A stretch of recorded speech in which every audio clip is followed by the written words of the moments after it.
No, no tienen dudas. Profe, yo tengo una duda de payback de descontado, Ujú, que en el ejercicio que tuve que hacer ayer, ujú, no me estaba saliendo el payback descontado porque lo que hice fue los flujos de cajas, que eran uno, empezar a ujú, descontarlo cada año y que la suma me diera lo mismo que la inversión inicial. ujú. Pero, pero llegó un momento en el que los flujos de cajas me estaban tendiendo a cero por el tiempo ¿Ya? y no me llegaban a cumplir los 800.000. ¿Ya? Y lo hice hasta casi que infinito. Así que no sabía cómo hacerlo, cómo simplificarlo o justificar que no tenía. Me A, quedó la Sí, duda.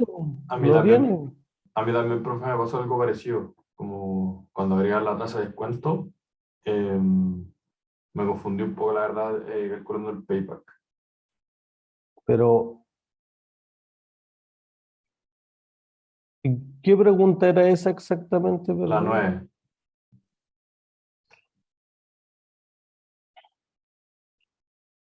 No tiene, o esa es la respuesta, o no. ¿No vieron la respuesta? O sea, yo puse que no tiene, pero lo justifiqué mostrando en un Excel como millones de datos en los que se acercaba y no podía cumplir. No Es sabía que, cómo ponerlo. no, pues que ustedes podrían haber dicho perfectamente, oye, 20.000 traído a valor presente te iba a dar a perpetuidad 500.000 y tú invertías 800.000, entonces como no iba a recuperar máximo 500.000 e invertiste 800.000, no hay payback.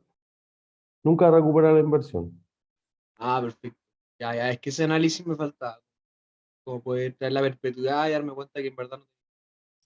Profe, la anterior a esa era 40 años, ¿no? Porque ahí no nos mostraba ninguna tasa. Entonces hacía, Sí, pues. ya, buenísimo. Tú invertías 800 y generabas 20, 800 dividido 20, 40.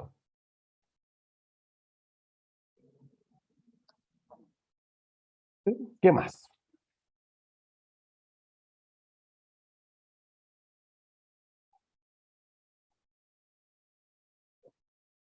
¿No hay más dudas?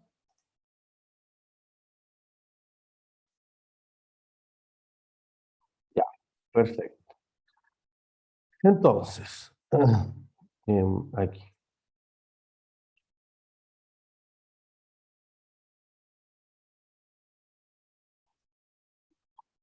proyecto.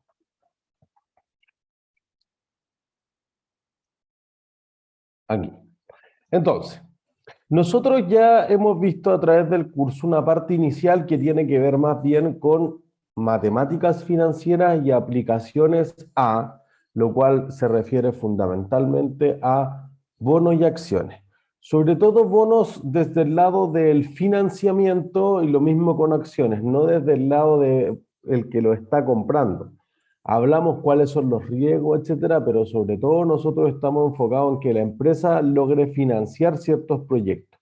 Y entonces después hablamos de criterios de evaluación de proyectos y dijimos, conclusión de la clase anterior, si es que la empresa tiene que colocar 1.000 millones y financió 60% de eso con deuda, 40% con patrimonio, el promedio ponderado de eso, debiese ser la tasa de descuento. El cómo obtengo la rentabilidad justa o necesaria o el costo de capital, de oportunidad, como queramos llamarlo, de cada una de las fuentes de financiamiento es problema para el siguiente curso. Pero de momento al menos tenemos una intuición que el WACC, el Weighted Average Cost of Capital, es la tasa de descuento que quería aplicar a cualquier proyecto de la empresa que sea financiado en esas condiciones. Entonces nosotros proyectamos los flujos de caja, etcétera, y eso en el fondo es la etapa previa a que la empresa opere esos proyectos. Eso cumple uno de los objetivos principales de este curso, que justamente es aprender a evaluar proyectos en todas sus fases. Proyectos críticos, distintos criterios de evaluación, proyección de los flujos de caja, etcétera. Una siguiente parte, que probablemente el segundo objetivo de aprendizaje más grande que tiene este curso, es lograr entender hacia dónde va la planificación de la empresa. Entonces, por ejemplo, que uno pueda decir perfectamente, mira, los estados financieros de una compañía se van a tener en ciertas proporciones para que se hagan comparables. O que tú puedas ver distintas empresas de la misma industria y tú puedas hacer un análisis comparativo en un momento del tiempo. Si no, además uno dice, oye, usted les va a tocar tomar decisiones no solamente financieras, sino comerciales. Oye, ¿le doy más crédito a esta empresa o no? Ustedes le van a pedir algo y cuando esa empresa le entregue algo, ustedes van a tener que decidir si seguir vendiéndole o no, si ser un buen partner en la crisis o no, y eso va a generar que eventualmente no les paguen o la empresa sobreviva, etcétera. Entonces, ese análisis de la salud financiera de una compañía es lo que vamos a estar enfocados algunas clases y sobre todo porque después vamos a hablar de planificación financiera y vamos a decir, oye, si tú tienes una empresa que va a crecer, ¿cuánto es lo que le sobra o que le falta de recursos para el próximo año? Entonces, si ustedes tienen su emprendimiento, vamos a decir, oye, perfectamente podría generar una diferencia brutal el que ustedes puedan planificarse y pedir un préstamo que está bien estructurado a que sea un préstamo al lote y que finalmente eso no se pueda lograr. ¿Sí? Entonces, ahí vamos a tener ciertas ideas esenciales respecto a análisis de estado financiero. Por ende, hacia el próximo martes deberíamos ser capaces de entender cuál es el análisis básico en términos horizontales, es decir, evaluar la misma empresa que va evolucionando a través del tiempo y en términos verticales, que tú compares esa empresa con la industria o con el sector en un momento del tiempo. ¿Sí? Distinguir cuál es la importancia de la inversión y el financiamiento en el crecimiento de la compañía, entonces algunas inversiones que podrían dejarse de lado o que pueden financiarse de mejor forma que otras, podrían catalizar el crecimiento de la empresa, ver ciertos ratios o razones financieras bien típicas y qué variaciones se le hace, y apreciar finalmente el método DuPont para ver cuáles son las ventajas y desventajas de analizar, por ejemplo, el retorno que tienen los accionistas considerando ese indicador o ese método que es el DuPont para el ROE. ¿Sí? Entonces, cuando uno está pensando en el crecimiento de la compañía, uno piensa en ciertas cosas. Por ejemplo, la empresa habla del crecimiento futuro, y esto véanlo ya en la segunda entrega del trabajo, en su memoria. Entonces, si ustedes escogieron TVN, dirá, nosotros pensamos invertir en tales cosas o los mayores ítems de inversión va a ser en esto, renovar esto. Si ustedes van a la clínica Las Condes, entonces van a decir, nosotros nos vamos a expandir o vamos a comprar tal escáner y vamos a construir tal cosa y en este terreno vamos a crear una filial donde no sé dónde, etc. Entonces, ahí es donde uno dice, ah, ya, esa es toda la inversión. No, no es cierto. Eso tiende a subestimarse. Tiende a subestimarse porque lo que uno generalmente ve como esas inversiones es lo que se conoce como el CAPEX. CAPEX por Capital Expenditure. Que quizá esta P debería ir en mayúscula.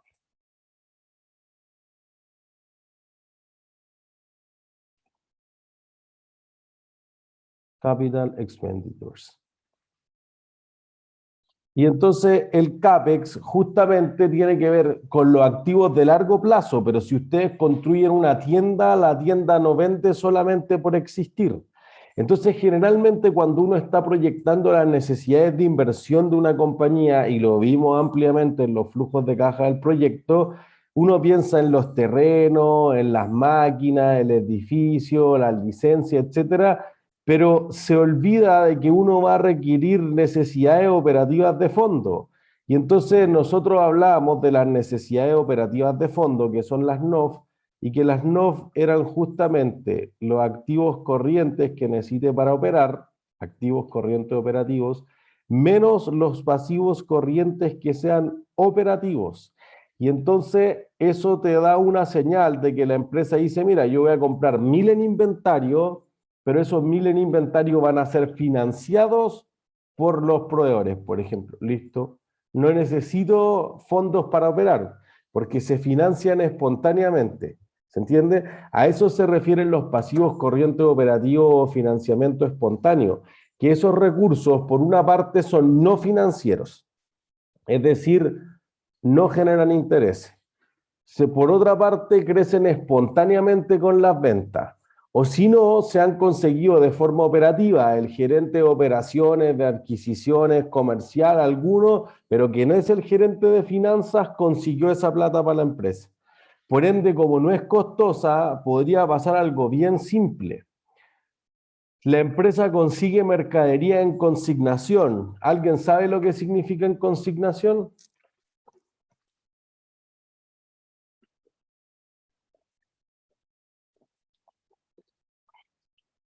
¿Nadie sabe lo que significa en consignación? Que lo paga cuando lo vende. Eso. Y si no lo vende, ¿Lo devuelve? lo devuelve. Tal cual. Entonces, fíjense que la cuenta por pagar existente se devenga o con la caja, la saldo, o si no vendiste los productos, se devuelven, típicamente las bebidas, por ejemplo. Entonces, eso produce que tú digas perfectamente, mira, lo que tenemos acá es que la empresa no necesita capital para financiar la inversión en inventario, ojo, pero podría necesitar para otras cosas. Podría necesitar, por ejemplo, para cuentas por cobrar. Podría necesitar para dar efectivo. Podría necesitar para cualquier otra cosa que esté incluida dentro de las necesidades operativas de fondo. ¿Se entiende?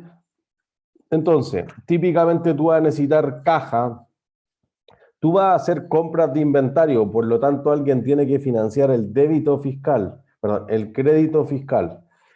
Y eso podría netearse si es que tú los vendes con el débito fiscal. Pero si hay una diferencia en el IVA, obviamente eso va a generar que alguien tenga que poner las lucas, o el fisco no recibe lo suyo, o la empresa no recibe lo suyo, pero alguien tiene que poner el descalce.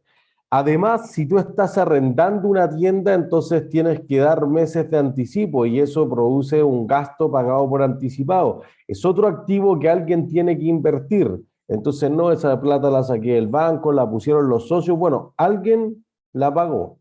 Y si alguien la pagó y no es un pasivo espontáneo, voy a decir, entonces justamente es lo que queremos decir, pues. Esa plata cuesta, tiene que rentar algo, entonces no dejo los meses de garantía gratis. En lo que arriende va a generar fundamentalmente que tú tengas que generar más rentabilidad porque tengo un activo que es los gastos pagados por anticipado que genera cero.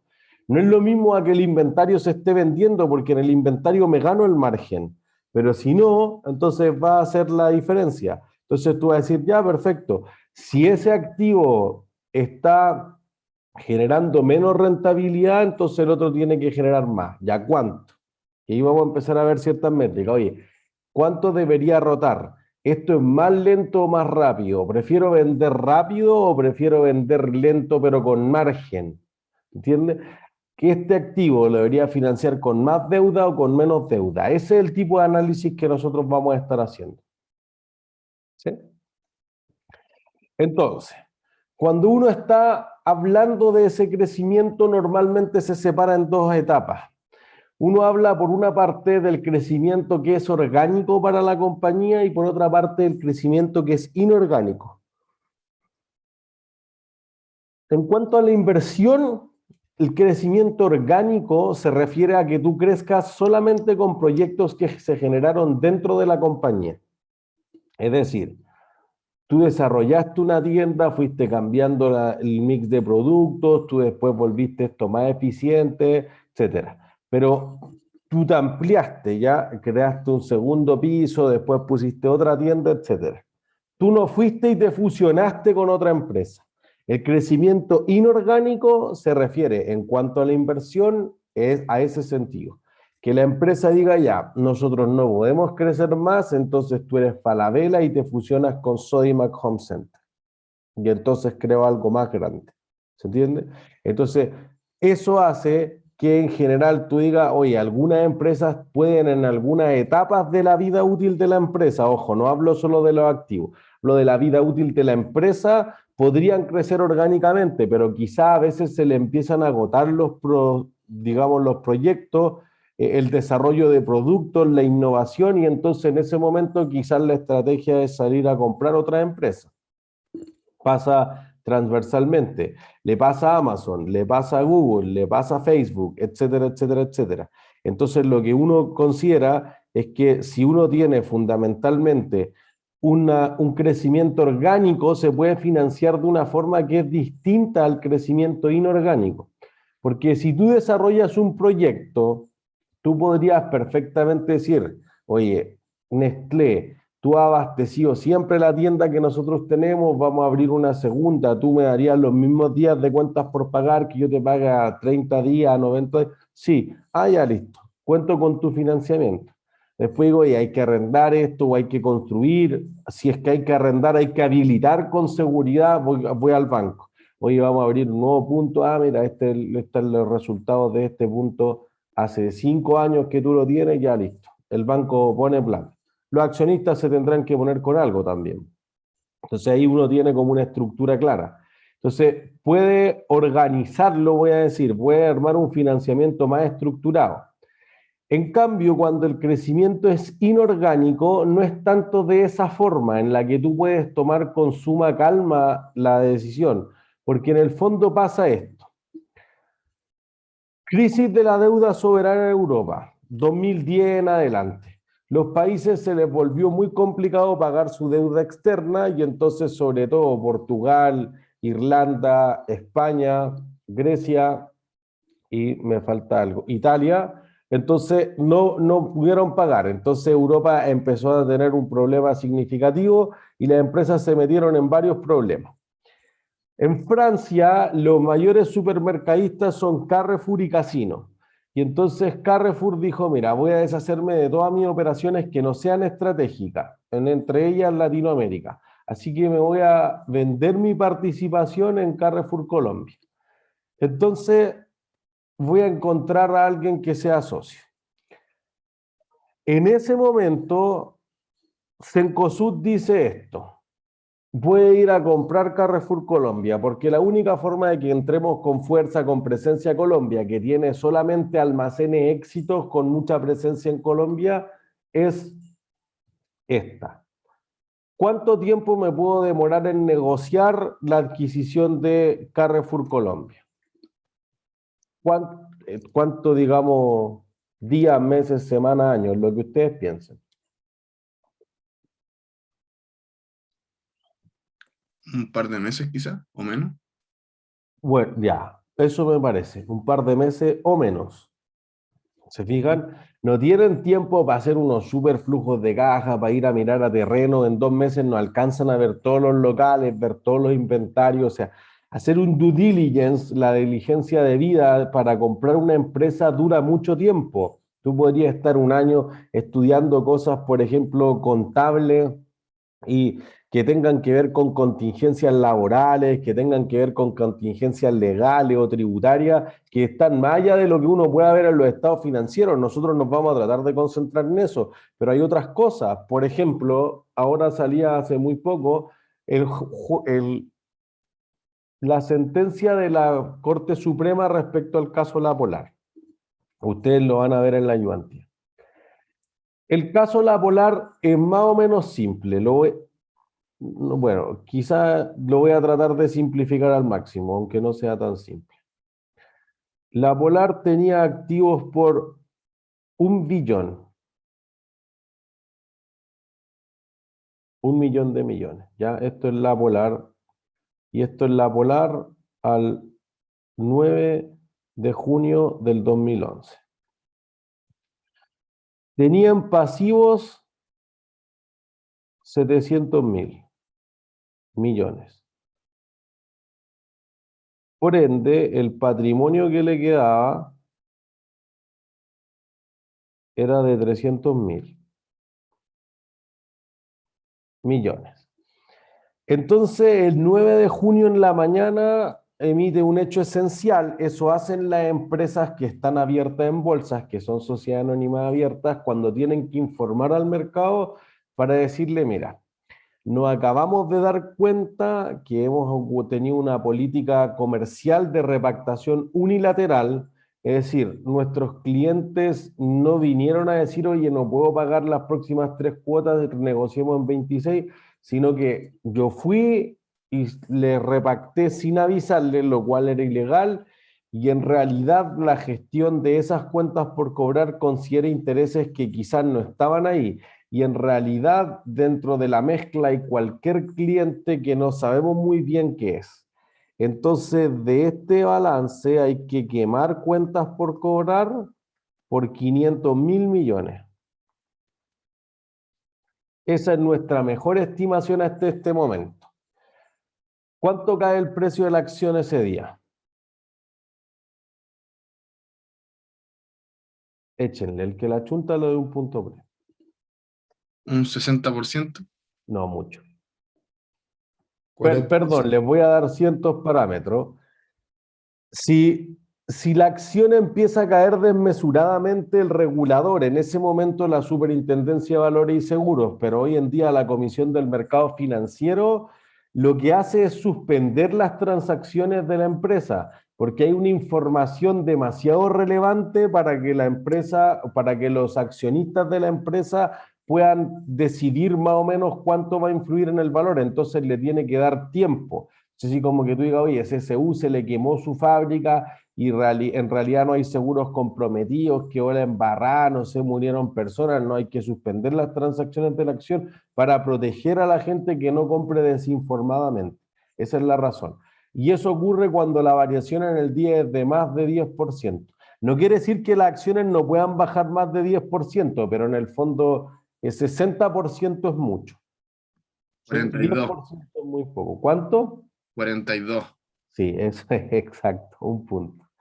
Entonces, fíjense que lo que pasó acá fue que tú dijiste, ya, pues si yo borro 500.000, te van a quedar 500.000, me voy a cambiar de color. Entonces, si te quedan 500.000 de activo, ¿cuánto vale el patrimonio?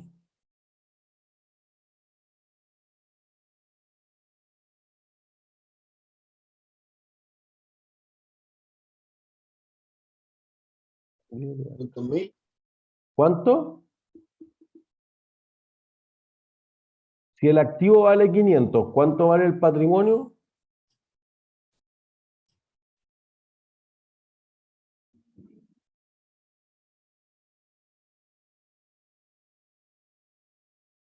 Tendrían que ser menos 200, ¿no? Menos 200, pues eso es ecuación contable, menos 200.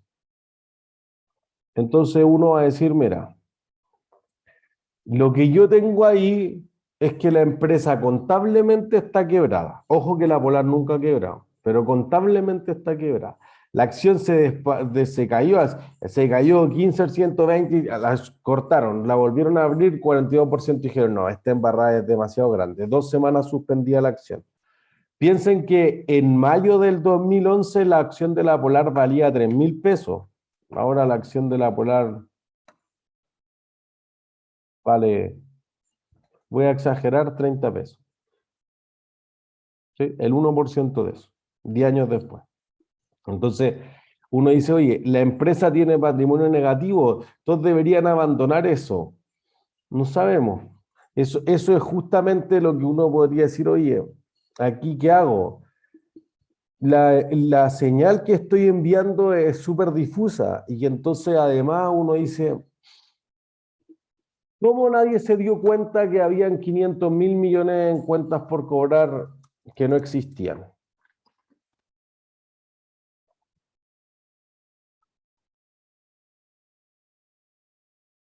Profe, Ujú. ¿cuántos millones eran? 500.000 millones. Ya. Yo redondeé la cifra, en realidad es una cifra cercana a eso, no es un billón, era como 900.000 y fracción. Ya. Pero, Pero, profe, usted se dice cómo nadie se dio cuenta dentro de la empresa entre ellos, o afuera, pues. por afuera. ¿Se entiende? Porque uno puede decir, oye, se te podrá perder 1 millón, pero ¿cómo te das cuenta que la mitad de tu casa no está? Yo creo que porque la gente o la misma empresa lee cuentas por cobrar y no se da cuenta del trasfondo que existe detrás de todo el aumento de intereses y lo que se está generando. Pero alguien debió hacer que el público creyera, ¿o no? Quizá, sí. Ya, pues, pero ¿quién?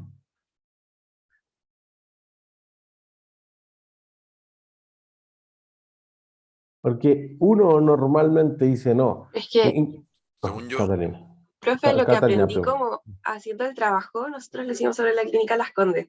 Ujú. Ellos también tienen algo similar con el tema de las cuentas por cobrar, pero son menos millones.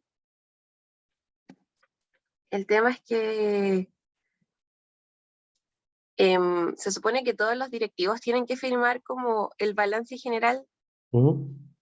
y entonces tendrían que todos haber estado de acuerdo o de verdad ninguno sabía contabilidad. Eh, Como no reconocer que las cuentas por cobrar eran una cuenta tan grande.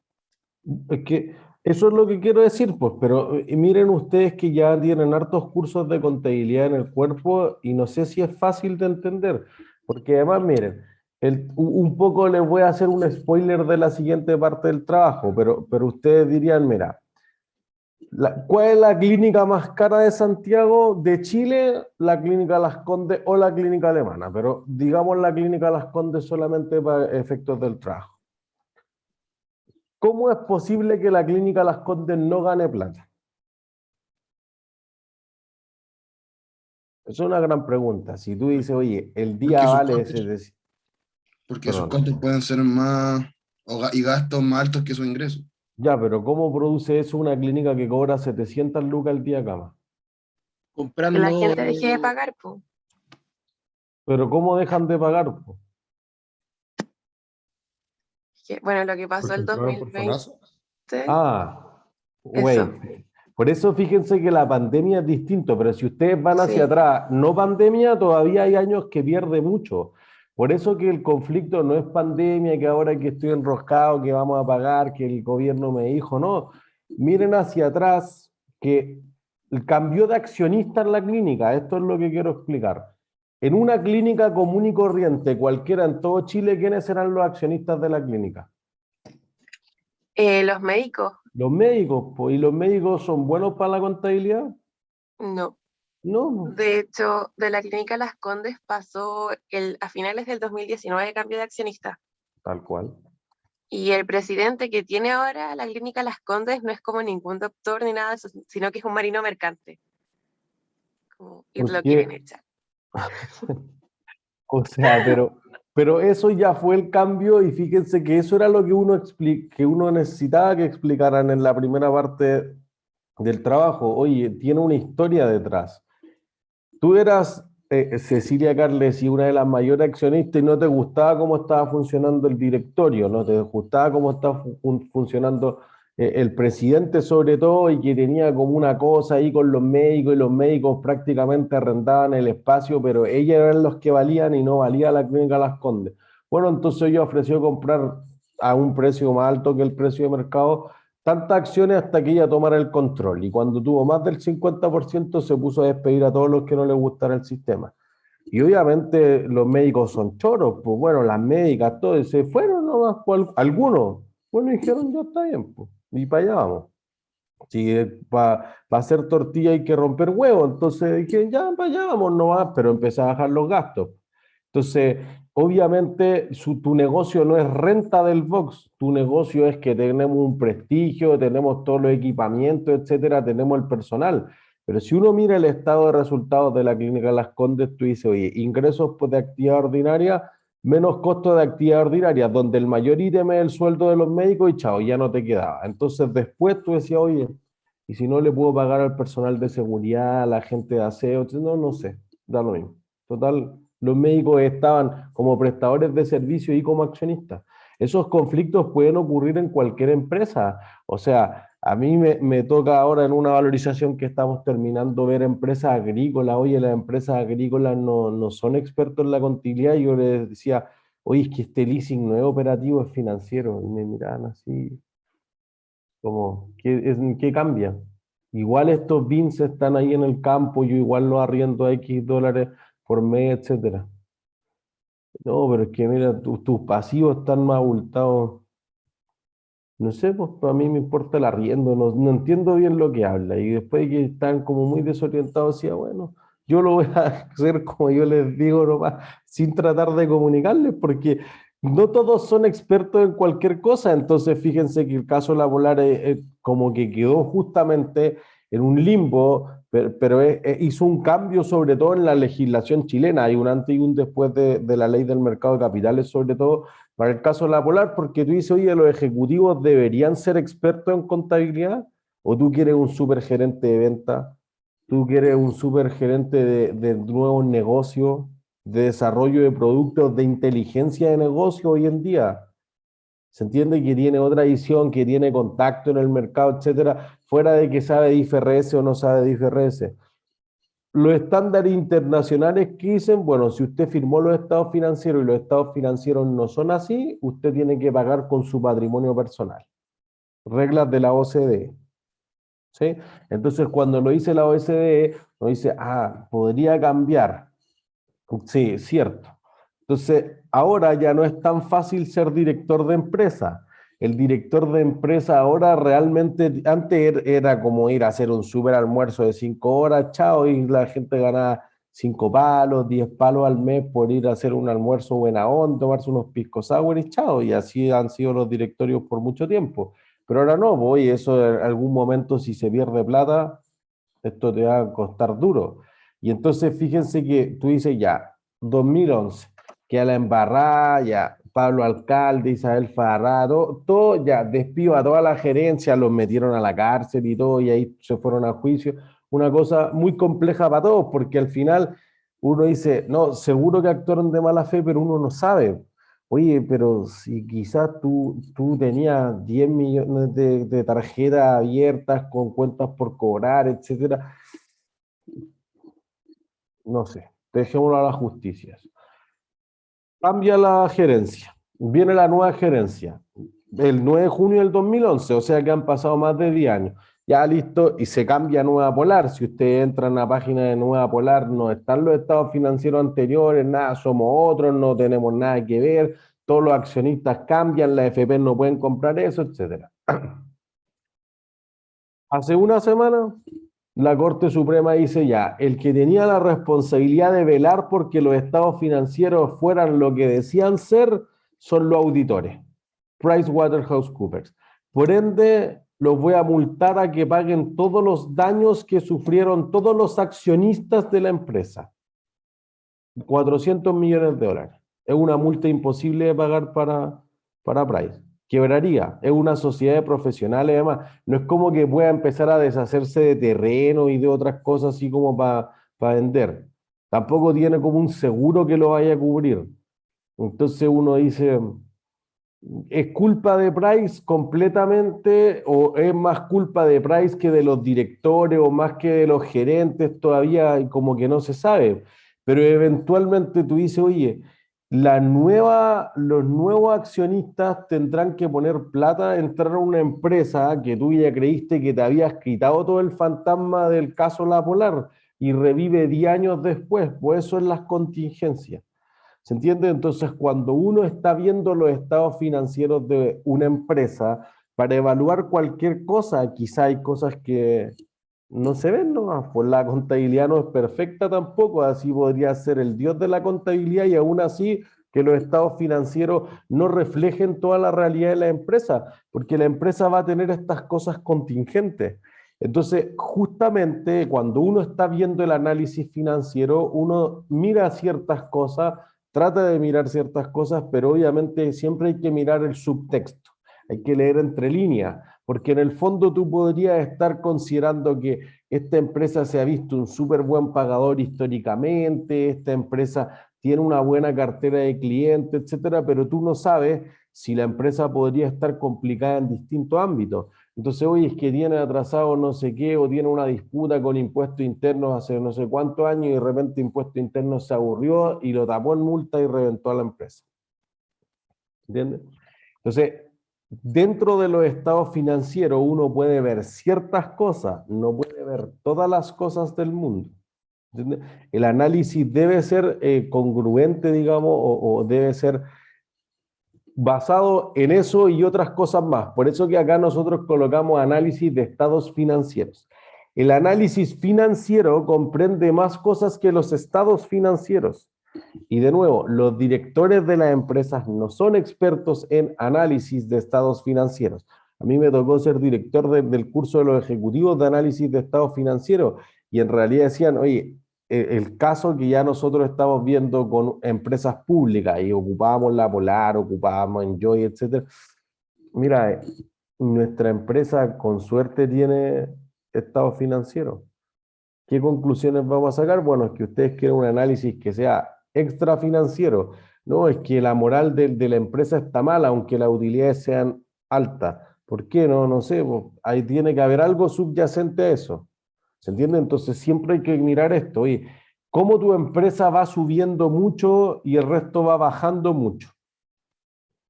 ¿Entiendes? Me pasaba, por ejemplo, el viernes en un electivo que yo dicto de introducción a las inversiones. Que la recomendación de inversión que hacía un grupo era comprar el Google chino. Pero el Google chino había bajado 40% en lo que va del año su acción, en cambio Google realmente había subido 60%, por ende había como una diferencia del 100%. Yo decía, ¿por qué habría que comprar este y no comprar el otro? ¿Por qué razón baja? No es que está barata. Ya sí, yo entiendo que está barata, pero ¿por qué uno baja y otro sube? No podían leerlo. ¿Se entiende? Oye, que no sé, pues el valor de la información no es tanto en China como si en Estados Unidos. ¿Se entiende? Entonces, uno como que solamente con la expertise de hacer esto repetidamente va a entender, oye, quizá en tal empresa hay que mirar estas cosas. ¿Entiendes? Probablemente nadie de ustedes sea experto en clínicas, por ejemplo. Entonces, eso va a ser bueno meterse ahí. O en canales de televisión, meterse en TVN. Entonces, hay como que empezar a entender un poco y obviamente ojalá ustedes hayan tratado de buscar todas las noticias. De hecho, yo lo hablé con el tutor, yo le dije el jueves en la noche cuando hablábamos con Hank, oye, yo haría esto. Para trabajo uno, no sé, elegí TVN, crisis en TVN, en Google. Ya listo, con eso puedo contestar casi todas las preguntas. O si no, crisis en la clínica Las Condes en Google. Ah, ya listo, con esto podría contestar una parte importante. Entonces, si alguien lo hizo, bienvenido sea. Obviamente que no lo hayan copiado de internet, pues, pero iban a entender, había noticias suficientes para entender cuál es el conflicto que se gesta en cada una de esas empresas. ¿Se entiende? Entonces, cuando las empresas van y hacen este crecimiento que es orgánico, que es desarrollando otros negocios, inclusive expandirse a otros países, como hizo Cencosud, como hizo Ripley, como hizo también la Polar, después de, bueno, ahí entre medio, 2010, 2011 había empezado a irse a Colombia, entonces ya crecen con sus propios proyectos. Cuando se empiezan a fusionar es crecimiento inorgánico. Entonces, y eso requiere financiamiento distinto también. Si tú tienes esta ventana que decíamos, ojalá dos meses, puede ser mucho más corta. En el caso de Carrefour Colombia, Horst Polman se subió un avión, llegó a Francia y dijo, oye, te compro la empresa. ¿Cuánto? No sé, ya, 2.600 millones de dólares, listo, ya está. ¿Cómo se financia eso? No sé. Otro problema. Entonces, por eso tiene una arista en la inversión y una arista en el financiamiento. Oye, ya, crecí orgánicamente. ¿De dónde salió la plata? ¿La estuviste acumulando todo el tiempo con los flujos de caja internos de la empresa? Sí, eso es crecimiento orgánico. No, tengo que inyectar plata desde afuera. Voy a emitir un bono, voy a emitir acciones, una combinación de ambas, que fue lo que se hizo. Entonces la empresa tenía 100 millones de dólares en caja y con eso pagó una parte. Los restantes 2.500 millones de dólares lo que hizo fue emitir un bono. Originalmente el bono era por 1.000, la acción eran por 1.500. Después se terminó cambiando la fórmula y el bono fue por 1.500 y las acciones fueron por 1.000. Y eso logró financiar los 2.600. Eso obviamente no se alcanza a hacer en un mes, ni en 2 meses, ni en que yo selle esto en un par de días. Entonces, lo que se hizo ahí fue conseguir otro financiamiento. JP Morgan le da un crédito puente por todo, por los 2.500 millones de dólares. Entonces dice, mira, yo te presto la plata así al día y todo, aquí la firmo y tú págame cuando esté reestructurado. ¿Se entiende? Entonces es como de paso, por eso es puente. Y después entonces tú dices, oye, en 6 meses más ya emití los bonos, la acción, etcétera, te pago de vuelta. Y entonces ahí se salta toda esa deuda y ya quedo con un financiamiento de 10, 20, 30 años, lo que sea. ¿Sí? Entonces, una parte de entender el cómo va la salud financiera de la empresa, hacia dónde requiere ir ese análisis, es justamente entender cómo está creciendo la empresa. Por eso que una estrategia que sea sostenible en el largo plazo es generar los flujos de caja internamente. Tú puedes estar inyectando el capital, pero si tú vas a pedir un préstamo, si tú vas a emitir un bono, si tú vas a tomar un contrato de leasing, si tú vas a vender acciones, etcétera, y no les puedes pagar a esos acreedores o a esos accionistas, entonces esa estrategia no va a ser sostenible en el largo plazo. Por eso que en el corto plazo tú puedes crecer de forma inorgánica, pero no persistentemente en el largo plazo. Eso hace una diferencia significativa. ¿Se entiende? Porque en el muy largo plazo, al final, si no hay un flujo de caja que sea operacional, entonces los accionistas se van a aburrir de esperar. ¿Sí? Los accionistas y los acreedores más rápido, porque si los accionistas no ven dividendos por mucho tiempo y realmente querían dividendos, empiezan a despedir al gerente general. ¿Sí? Si los acreedores, nosotros lo mostramos cuando hicimos mini caso Apple, mostramos por qué la acción había bajado en 2012, se puso a pagar los dividendos más grandes de la historia si no iban a echar a Tim Cook. Si los acreedores se enojan de que no les pagaste, ¿qué hacen? Te echan. Pero los acreedores no. El directorio. Pero si yo no le pago al banco, ¿qué le pasa a la empresa? ¿Se podrán demandar? Y si la demandan, ¿qué le va a pasar? ¿Quiebra? Quiebra. Eso es. Entonces la diferencia entre el acreedor y el accionista es que el acreedor se protege solicitando la quiebra. Y listo. ¿Entiendes? Entonces tú dices, oye, los acreedores que dijeron, no, la Tamerlane que quiebre. Y ahí está, muy, muy, muy complicada la Tamerlane. ¿Qué quiebre? Dicen los acreedores, no más, pues, chao, vamos a recuperar más. Por eso que lo que tú tienes que evaluar al momento de quebrar o no es esto. Es una decisión que uno ya podría tomar en este curso. Tú dices,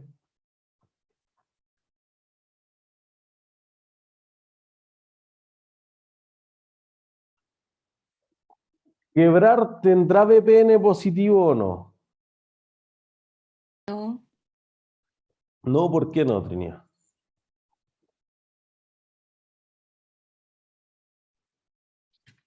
No sé, yo creo que tiene negativo. ¿Pero por qué? No debería porque los flujos de caja no alcanzarían a cubrir la inversión inicial. ¿Cuál es la inversión inicial? La deuda del financiamiento. Mm, No sabría bien qué es.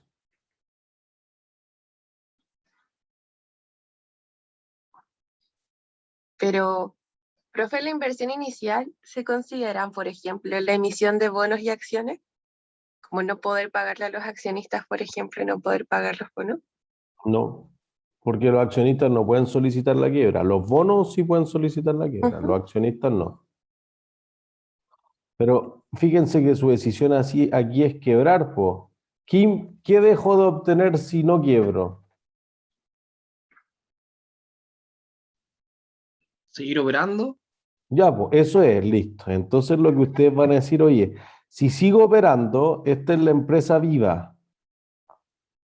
Vale esto. Si yo quiebro, entonces la empresa pasa a estar muerta.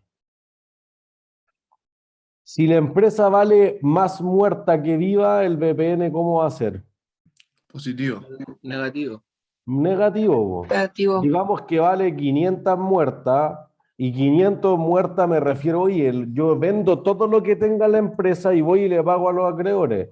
Y viva vale 400, entonces mantener la empresa viva va a generar un PPN de 100 negativo. Pues, ¿qué debería hacer?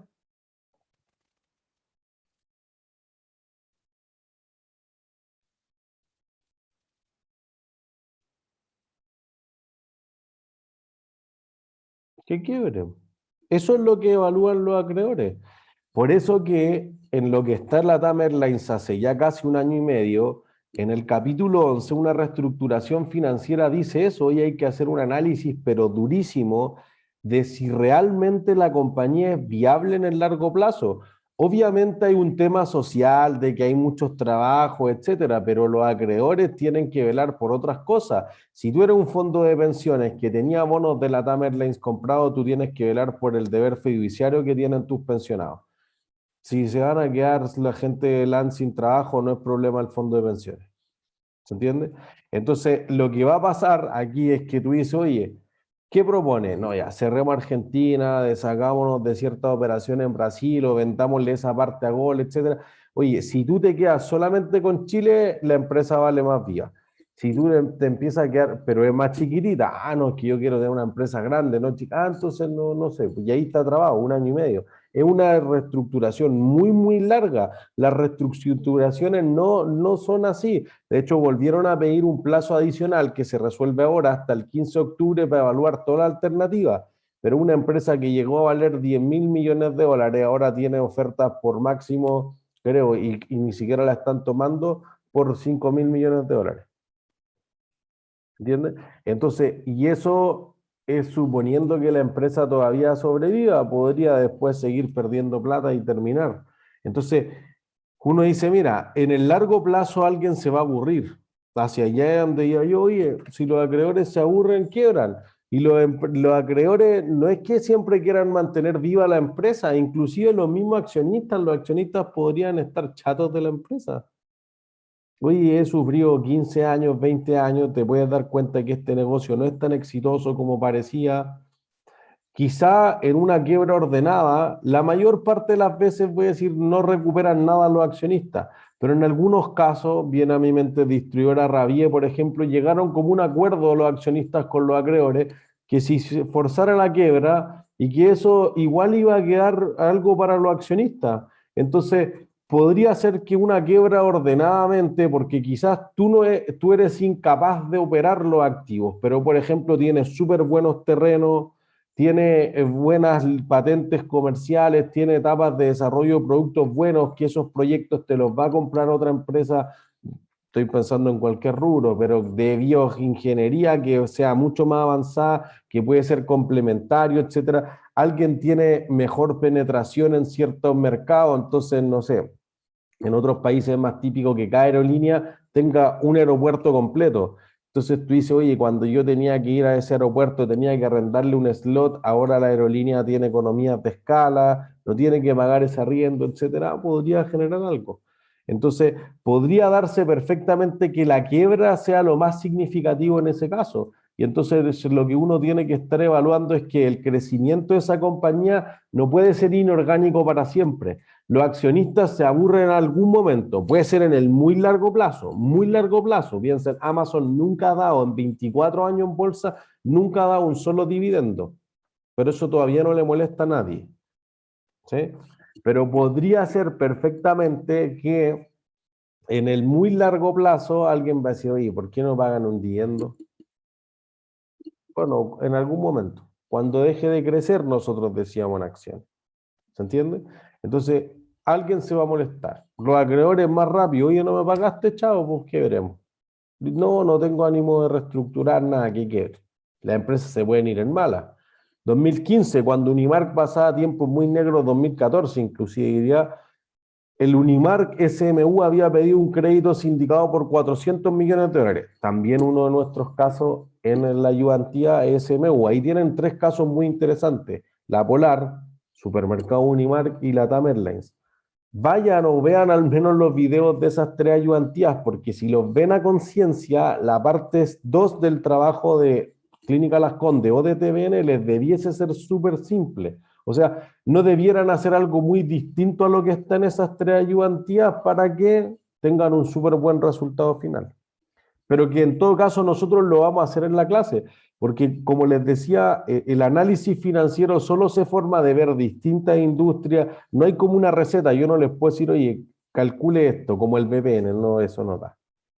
Es que esta cuenta se llama distinto, es que esta empresa no es así, no tiene estos márgenes, es de servicio, esta empresa produce, esta tiene mucho inventario, esta produce en otros países. No. Todas las empresas son distintas.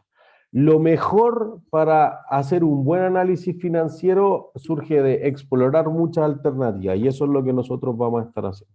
¿Sí? Entonces, ahí Unimark que se metió en problemas financieros, tenía un crédito sindicado por 400 millones de dólares. Esto significa que tú pediste un préstamo que era tan grande que un solo banco no te lo puede otorgar por sí solo. Por ende, armó un sindicato de bancos y con otros 9 bancos, entre los 10 te prestaron 400 millones de dólares. Listo. En ese momento, Unimark dice, mira, yo en un mes más, a finales de septiembre, no puedo pagar. Y esto lo avisa como en agosto más o menos. Entonces, me gustaría que renegociemos los términos del contrato para... Pónganse flexibles. Ya listo, no hay problema. Páganos el 1% upfront. Ahora ya. Ya nos sentamos en esta sala, si tú nos pagas el 1%, o sea, 4 verdes, y ahí empezamos a conversar y lo que tú queráis lo hacemos. Pero tenéis que traer 4 millones de dólares al tiro, si no, no aparezcáis por acá. Ya listo. 4 millones de dólares. ¿Qué quiere hacer? No, mira, nosotros nos gustaría que en 3 años más, por favor, y que los intereses, mira, si los vamos a pagar, pero que se extendieran más allá, ya, pero te vamos a subir la tasa de interés. Sí, pero entonces tendrían que darme más plazo, ya listo. No, me niego, el vice. Me niego. No paga, tiene que quebrar. No, tiene que quebrar. Tiene que quebrar y tiene que quebrar y tiene que quebrar y tiene que quebrar y tiene que quebrar. Pero hay 9 bancos de acuerdo. Listo, no es unánime, tiene que quebrar. 1 contra 10, contra 9, los 9 restantes. No, pero ¿cómo te va a ir en esa? No esté embarrando el negocio a nosotros. No sé, tiene que quebrar. Y así se puso el vice, tiene que quebrar y tiene que quebrar. Chao. El resto de los bancos tuvo que ir a comprarle su parte en el crédito al vice y a un precio muy distinto, porque si no queda la embarra. Entonces, la empresa se puede meter en problemas porque el vice probablemente, en lo que decíamos recién, hoy habrá evaluado que quebrar era más rentable que lo que iba a recuperar si es que la empresa seguía siendo viable. En cambio, los otros 9 bancos habrán evaluado que la empresa que siguiera operando le iba a traer más que lo que tenía ahí. Entonces, por ejemplo, en el mismo caso la Polar, el mayor acreedor de la Polar al momento de destapar el fraude contable, voy a decir, era el BCI. Y entonces obviamente como quedó la embarrada y le quedó con un forado en el patrimonio, tuvo que salir a pedir más plata. El primero en prestarle fue el BCI. Porque en el fondo el BCI dijo, oye, si se hunde me arrastra con 200.000 millones en pasivo. Si yo le presto 20, 30.000 millones más, capaz que resurge y recupero todo, no sé, el 90%, el 80%, y 10 años después la Polar todavía no quiebra, entonces uno dice, quizás fue buena idea. Entonces fíjense que uno ya está como metido con el barro hasta las rodillas, digamos, quizás hay que seguir un poco más allá para después poder salir. Entonces eso hace justamente la diferencia en el que cuando a ustedes les toque decir eso, oye, este cliente no paga y no paga y nos vino a comprar más, ¿qué hacemos? ¿Le damos o no le damos? Se va a ir en mala, pero este es el 25% de nuestras ventas. Uy, pero es que no paga. Y esas decisiones duras les van a tomar fuera del área de finanzas, fuera del área de finanzas. Si se van por finanzas, le van a tocar cosas también de todo lo que hablo. Pero el área comercial, oye, este producto no lo traigamos. O traigamos mucho, porque está súper barato en Chile. ¿Por qué estará tan barato? ¿Y dónde lo vamos a almacenar? ¿Arriendo bodegas solo para eso? ¿Por una vez? ¿Es un producto así como una liquidación de la Navidad? Es raro eso. Entonces, ese tipo de decisiones uno las tiene que ver. Entonces, oye, ¿qué hago? Y esto es transversal en cualquier parte. Oye, cuando tú le estás hablando con los acreedores y con los proveedores, sobre todo, oye, nos están pidiendo los estados financieros. ¿entiendes? Unos estados financieros que se entiendan y ahí ellos hacen un par de cálculos que son cosas que nosotros vamos a estar viendo y van a tener cómo defender si le prestan o no le prestan plata, pues como que tienen un pequeño credit rating dentro de, ¿se entiende? A nosotros en la consultora también nos pasa súper harto que algunos dealers automotrices, nosotros tenemos de cliente una gran marca, nosotros le hacemos el análisis para los 13 dealers automotrices. Entonces, nosotros le damos una clasificación de riesgo interna, decimos, oye, esto no es como si fuera una clasificación de riesgo, pero pongan la atención a este que ha estado medio golpeado por la pandemia en estos indicadores, o estos otros han estado golpeados en estos indicadores, etc. ¿Se entiende? Entonces, ahí uno está diciendo siempre, oye, le presto o no le presto, le vendo o no le vendo, etcétera. Decisiones que, insisto, quizás pueden trascender a las finanzas un poco. Si la empresa crece con fuentes internas de financiamiento, entonces el flujo de caja operacional. Pensemos en las utilidades retenidas, pero el flujo de caja generado por actividades de la operación, eso es lo más importante. Entonces aquí recordar el cómo construir un estado de flujo efectivo es sumamente importante y ojalá lo sepan para el control voluntario. Y eso es fuentes propias, porque las utilidades retenidas, ¿a quién le pertenecen?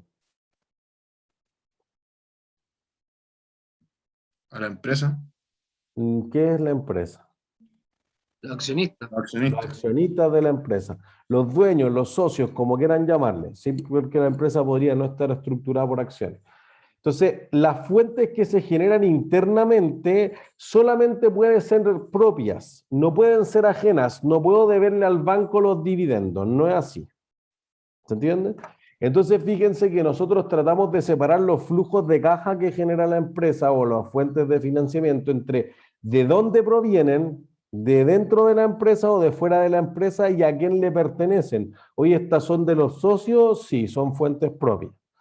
¿Estas son de los acreedores? Sí, entonces son fuentes ajenas o de terceros. Entonces tú dices, no podría ser interna y ajena. Pero perfectamente tú podrías decir, oye, vamos a construir una planta en Brasil, entonces hay que ponerse con lucas y los accionistas vienen y suscriben un aumento de capital y listo. Fuentes propias, pero provienen de afuera de la empresa, externa. O podrían venir de afuera y colocar fuentes con terceros, emitir un bono, tomar un crédito, hacer un contrato de leasing. ¿Se entiende? Entonces eso podría ser una diferencia significativa a la hora de evaluar esto. Y aquí no hay que confundirse. Esto yo lo vi una vez en una clase de la Chile que está mal planteado. El de dónde provienen es distinto a quién le pertenecen. Entonces aquí trataron de hacer un símil como de fuentes internas propias, externas, ajenas. No es cierto, podría darse una combinación de ambas, por si acaso. Entonces, ¿viene de afuera la plata? Sí, crecimiento inorgánico. ¿Viene de adentro la plata? Crecimiento orgánico. ¿A quién le pertenecen la mayor parte de estos flujos? A fuentes ajenas, la empresa está súper endeudada. A fuentes propias, entonces la empresa tiene poco endeudamiento. Ese es el análisis detrás. ¿Sí? ¿Dudas hasta ahí? ¿No? Perfecto. Vamos al break entonces y volvemos a las 10:01.